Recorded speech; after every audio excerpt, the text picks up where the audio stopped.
بسم اللہ الرحمن الرحیم۔ ناظرین، آج ہم آپ کو شہاب بھائی کا ایک ایمان افروز واقعہ بتائیں گے۔ جیسے جیسے شہاب بھائی آگے بڑھتے جا رہے ہیں ویسے ویسے ان کے ساتھ ایک حیرت انگیز واقعہ ہوتا جا رہا ہے۔ ان کا ہر پڑاؤ ان کے لیے نئی آزمائش لے کر آتا ہے، نیا امتحان۔ اللہ پاک ہمارے شہاب بھائی کو آزمائشوں سے محفوظ رکھے اور ان کا ایک مبارک سفر آسان فرمائے۔ چلتے ہیں اس حیرت انگیز اور ایمان افروز واقعے کی طرف، جو شہاب بھائی کے ساتھ تب پیش آیا جب وہ ہندوستان کے ایک جسم فروشی اڈے سے گزرے۔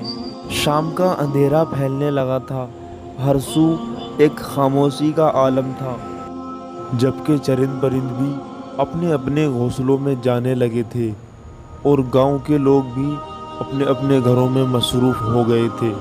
اس وقت شہاب بھائی ایک ایسی جگہ سے گزر رہے تھے جہاں پر آدمی جلدی سونے کے عادی تھے، مغرب سے پہلے ہی اپنی دکانیں بند کر کر اپنے گھروں میں مصروف ہو جاتے تھے، مگر ایک شہاب بھائی تھے جو اپنا سفر طے کر رہے تھے اور ان کے ساتھ علاقے کی پولیس بھی تھی جو ان کا ساتھ دے رہی تھی۔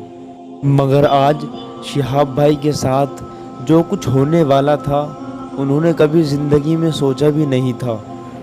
وہ تو بس ایک ہی دھن میں اور ایک ہی لگن میں تواتر چلتے جا رہے تھے، اور وہ ہمارے نبی صلی اللہ تعالیٰ علیہ وسلم پر درود بھیجا کرتے تھے، اور ان کی ہر ممکن کوشش یہی رہا کرتی تھی کہ ان کی کوئی نماز چھوٹ نہ جائے، اور جب کبھی نماز کا وقت ہوا کرتا تھا تو وہیں رکے اور اپنی نماز ادا کرتے تھے۔ اور جہاں سے وہ گزر رہے تھے ان کی وہم و گمان میں بھی یہ نہیں تھا کہ آج کس سے ملاقات ہونے والی ہے۔ کون تھا جو ان کا منتظر تھا؟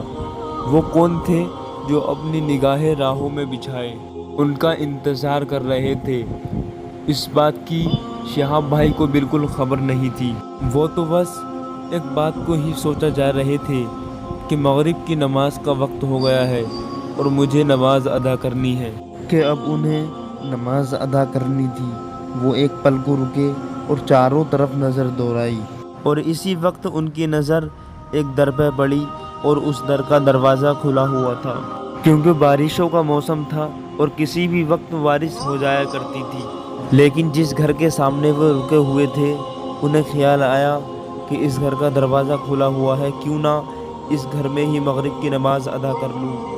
تبھی جب اس گھر کی جانب جانے لگے تو ان کے ساتھ جو سپاہی تھا وہ وہاں جاتا دیکھ کر پریشان ہو گیا۔ ان کے سپاہی نے کہا، شہاب بھائی سر آپ کہاں جا رہے ہیں؟ تو شہاب بھائی نے مسکرا کر کہا، اس گھر میں نماز ادا کرنے کے لیے جا رہے ہیں۔ تو اس وقت سپاہی ان کی بات سن کر اپنا سر کھجانے لگا اور پریشان سا ہونے لگا۔